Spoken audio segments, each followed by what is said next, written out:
सत श्री अकाल, तुसीं वेख रहे हो न्यूज़ 18 पंजाब हरियाणा हिमाचल। मैं परमिंदर तेजा, सारे दर्शकों का बुलेटिन स्वागत है। सब तो पहला गल करांगे लखा सिधाना दी, जिसकी लगातार दिल्ली पुलिस नूं तलाश है। 1 लाख रुपए का इनाम भी रखा गया, पर इसके बावजूद लखा सिधाना बठिंडा महराज की रैली दे विच पहुंचता है। महराज जिहड़ा कि जिला बठिंडा दे विच पिंड पैंदा है, उत्थे रैली रखी जाती है। लखा सिधाना इस मंच ते पहुंचता है, मंच तो उसके वल्लों संबोधन भी किया जाता है।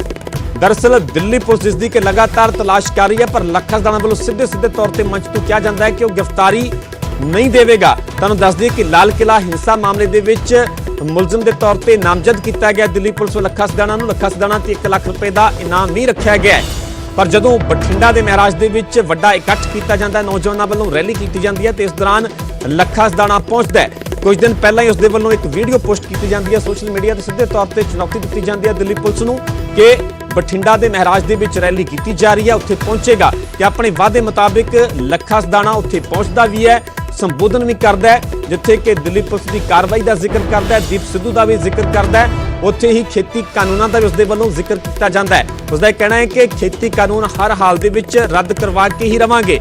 सीधे तौर पर उसके वालों केंद्र सरकार से भी हमला बोलिया जाता है, पंजाब सरकार नूं भी, पंजाब पुलिस नूं भी उसके वालों निशाने ते लिया जाता है। सो लखा सिधाना जिहड़ा कि 26 जनवरी को हुई हिंसा के बाद लगातार फरार है, दिल्ली पुलिस लगातार तलाश कर रही है, पर लखा सिधाना के वालों मंच तो संबोधन भी किया जाता है, सीधे तौर पर दिल्ली पुलिस नूं चुनौती भी दी जाती है।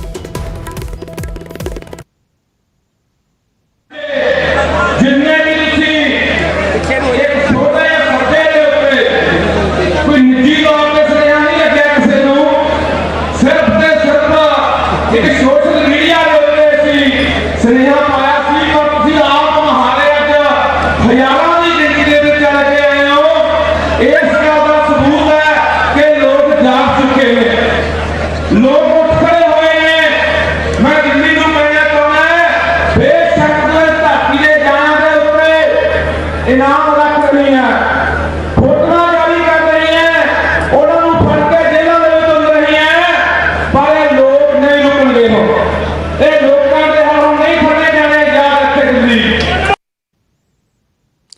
इस खबर से ज्यादा जानकारी लिए बठिंडा तो मेरे सहयोगी सूरज पान जुड़े हुए हैं। सूरज, जानना चाहांगे कि आखिरकार किन्ने मिनट की करीब उसके वालों यह स्पीच दी जाती है मंच तो, जेकर उसके वालों जिहड़ियां मुख तौर पर गल्लां कहीआं जांदियां ने निचोड़ कढ़िया जाए तो लखा सिधाना वालों किस गल ते ज्यादा फोकस किया जाता है?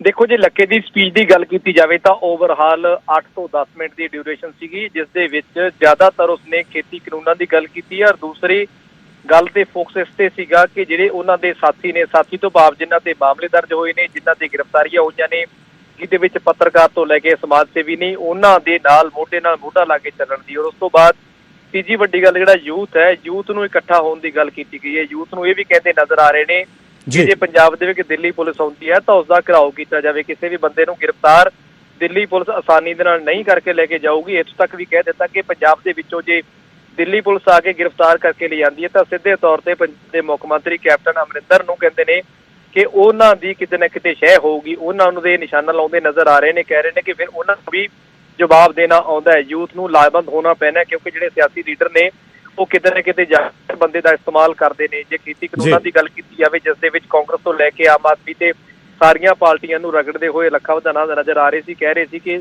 समय सिर लोकां नूं ये इस्तेमाल करते नज़र आ रहे हैं। इन्ना वड्डा कट वेख के किते ना किते जाके लखे सिधाने ने यह भी कहा कि हुण सानूं इकट्ठे होण दी लोड़ है, इकट्ठे होके ये लड़ाई लड़ीए। बेशक लड़ाई लंबी हो सकती है, पर जित है संघर्ष के लोगों की होएगी और खेती ऑर्डीनेंस बिल्लां नूं रद्द करन तो बाद ही उस लैणगे।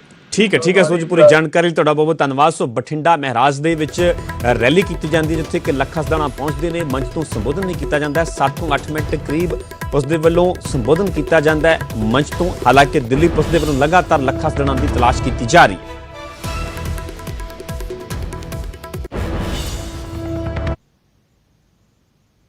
रुख करते हैं अगली वड्डी खबर का। भगवंत मान के वलों सीएम कैप्टन को सीधी चुनौती दी गई है। उन्होंने कहा कि कैप्टन जदों चाहण चोणां करवा लैण। भगवंत मान के वलों सीधी चुनौती दी है। उन्होंने कहा कि इस बार जित नहीं पाउणगे कैप्टन, वड्डा दावा किया गया भगवंत मान के वलों। 21 मार्च की रैली केंद्र नूं ललकार होगी। सीधे तौर पर उन्होंने कहा कि 21 मार्च को रैली की जा रही है आम आदमी पार्टी वालों, सीधे तौर पर केंद्र नूं ललकार होगी। मोदी सरकार दीआं जड़ां हिला देवेगी रैली। भगवंत मान के वलों ਇਹ ਵੱਡਾ ਦਾਅਵਾ ਕੀਤਾ ਗਿਆ ਹੈ ਕਿ ਮੋਦੀ ਸਰਕਾਰ ਦੀਆਂ ਜੜ੍ਹਾਂ ਹਿਲਾ ਦੇਵੇਗੀ ਰੈਲੀ। ਕਾਂਗਰਸ ਵੀ ਗਲਤਫਹਿਮੀ 'ਚ ਨਾ ਰਹੇ ਕਿ ਅਸੀਂ ਪਤਾ ਨਹੀਂ ਧੱਕੇਸ਼ਾਹੀ ਕਰਕੇ ਜਿਹੜੀਆਂ ਐਮਸੀ ਦੀਆਂ ਇਲੈਕਸ਼ਨਾਂ ਜਿੱਤੀਆਂ ਨੇ ਇਹਦੇ ਨਾਲ ਸਾਨੂੰ 2022 ਜਿਹੜੀ ਹੈ ਉਹ ਸਾਡੀ ਹੋ ਗਈ ਨਾ। ਉਦੋਂ ਮੁੱਦੇ ਹੋਰ ਹੋਣਗੇ, ਕੈਪਟਨ ਦੀਆਂ ਨਾਕਾਮੀਆਂ, ਕੈਪਟਨ ਦੇ ਜਿਹੜੇ ਵਾਅਦਾ ਖਿਲਾਫੀਆਂ ਨੇ ਉਹ ਵੀ ਜਿਹੜੀਆਂ ਨੇ ਅਸੀਂ ਲੋਕਾਂ 'ਚ ਲੈ ਕੇ ਜਾਵਾਂਗੇ। ਅਸੀਂ 21 ਤਰੀਕ ਨੂੰ 21 ਮਾਰਚ ਨੂੰ ਬਾਘਾ ਪੁਰਾਣਾ ਵਿਖੇ ਬਹੁਤ ਵੱਡੀ ਕਿਸਾਨ ਮਹਾ ਸੰਮੇਲਨ ਕਰ ਰਹੇ ਹਾਂ। ਲੱਖਾਂ ਦੀ ਗਿਣਤੀ 'ਚ ਉਹਦੇ 'ਚ ਲੋਕ ਆਉਣਗੇ। ਅਰਵਿੰਦ ਕੇਜਰੀਵਾਲ ਉਹ 'ਚ ਸ਼ਿਰਕਤ ਕਰਨਗੇ ਤੇ ਮੋਦੀ ਦੀ ਸਰਕਾਰ ਦੀਆਂ ਜੜ੍ਹਾਂ ਹਿਲਾ ਦੇਵਾਂਗੇ। 21 ਮਾਰਚ ਨੂੰ ਬਾਘੇ ਪੁਰਾਣੇ ਤੋਂ ਰੈਲੀ ਕਰਕੇ ਕਿਸਾਨਾਂ ਦੇ ਹੱਕ 'ਚ ਕਿ ਉਹਨਾਂ ਦੀਆਂ ਮੰਗਾਂ ਮੰਨੋ। ਇਹ ਤਿੰਨੇ ਮੌਤ ਦੇ ਵਾਰੰਟ ਜਿਹੜੇ ਨੇ ਉਹ ਵਾਪਸ ਲਓ। ਆਮ ਆਦਮੀ ਪਾਰਟੀ ਦੀ 21 ਮਾਰਚ ਦੀ ਬਾਘਾ ਪੁਰਾਣਾ ਦੀ ਰੈਲੀ ਨੂੰ ਲੈ ਕੇ ਕੈਬਨਿਟ ਮੰਤਰੀ ਤ੍ਰਿਪਤ ਰਜਿੰਦਰ ਸਿੰਘ ਬਾਜਵਾ ਨੇ ਕਿਹਾ ਹੈ ਕਿ ਲੜਾਈ ਦਿੱਲੀ ਦੀਆਂ ਹੱਦਾਂ ਤੇ ਚੱਲ ਰਹੀ ਹੈ ਤੇ ਦਿੱਲੀ ਦਾ ਮੁੱਖ ਮੰਤਰੀ ਪੰਜਾਬ ਆ ਰਿਹਾ।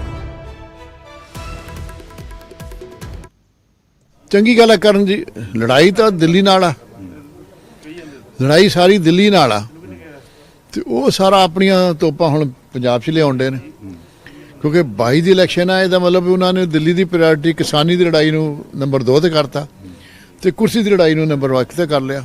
ਇਸ ਕਰਕੇ ਉਹ ਇੱਧਰ ਚੰਡੀਗੜ੍ਹ ਆਉਂਦੇ ਨੇ। ਅਸਲੀ ਲੜਾਈ ਹੈ ਵੀ ਸਾਰੇ ਇਕੱਠੇ ਹੋ ਕੇ ਦਿੱਲੀ ਦੀ ਲੜਾਈ ਲੜੀ ਜਾਵੇ, ਕਿਸਾਨਾਂ ਦੀ ਲੜਾਈ ਲੜੀ ਜਾਏ, ਹਰਿਆਣੇ ਪੰਜਾਬ ਦੇ ਕਿਸਾਨਾਂ ਦਾ ਪੱਖ ਸੁਣਿਆ ਜਾਏ, ਉਹਨਾਂ ਦੇ ਪੱਖ ਦੀ ਵਕਾਲਤ ਕਰਕੇ ਉਹਨਾਂ ਦੀ ਗੱਲ ਜਿਹੜੀ ਹੈ ਉਹਨੂੰ ਮਨਾਇਆ ਜਾਵੇ।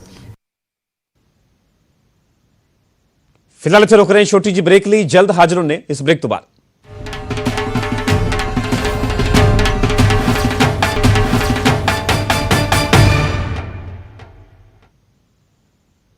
ਪ੍ਰਧਾਨ ਮੰਤਰੀ ਨਰਿੰਦਰ ਮੋਦੀ ਦਾ ਆਤਮ ਨਿਰਭਰ ਭਾਰਤ ਦਾ ਨਾਰਾ ਦੇਸ਼ ਦੀ ਅਰਥ ਵਿਵਸਥਾ ਦੇ ਇੱਕ ਅਹਿਮ ਮੋੜ ਤੇ ਆਇਆ ਹੈ। ਨੈਟਵਰਕ 18 ਦੀ ਪਹਿਲ ਤੇ ITC ਵੱਲੋਂ ਪੇਸ਼ ਕੀਤੀ ਜਾ ਰਹੀ ਇਸ ਖਾਸ ਪੇਸ਼ਕਸ਼ ਦੇ ਵਿੱਚ ਸਵਾਭੀਮਾਨ ਭਾਰਤ ਦੇ ਵਿੱਚ ਅਸੀਂ ਤੁਹਾਡੇ ਲਈ ਦੇਸ਼ ਭਰ ਤੋਂ ਅਜਿਹੀਆਂ ਕਹਾਣੀਆਂ ਲੈ ਕੇ ਆਉਂਦੇ ਹਾਂ ਜੋ ਆਤਮ ਨਿਰਭਰਤਾ ਦਾ ਬਿਹਤਰੀਨ ਉਦਾਹਰਣ ਨੇ।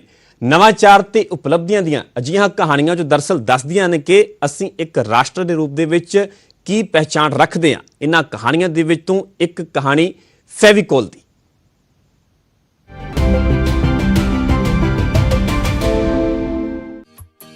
स्वतंत्रता के बाद सबसे पहली पीढ़ी के उद्यमियों में से एक बलवंत पारेख द्वारा 1959 में स्थापित पिडिलाइट इंडस्ट्रीज भारत की सबसे जानी मानी एडहेसिव मैन्युफैक्चरिंग कंपनी है। इसका प्रतिष्ठित ब्रांड फेविकॉल भारत में लाखों उपभोक्ताओं के घर में पाया जाता है और इसे देश के सबसे भरोसेमंद ब्रांड्स में शुमार किया जाता है। Through these 60 years, we spot unserved, underserved market categories. We fill those not just with a world-class product, but with a brand. And then we work tirelessly with users and consumers until we create a brand. Make in India Pidilite आज पूरे भारत में 11 नए कारखानों का निर्माण कर रहा है और आगे भी काफी संभावनाएं देखता है। Pidilite, we are great believers in the India story. And therefore, for us to first and foremost win in India, satisfy consumer domestic demand is a priority. Pidilite के घरेलू उत्पाद और ब्रांड्स आत्मनिर्भर भारत के सपने को पूरा करने में एक प्रेरणा साबित होंगे।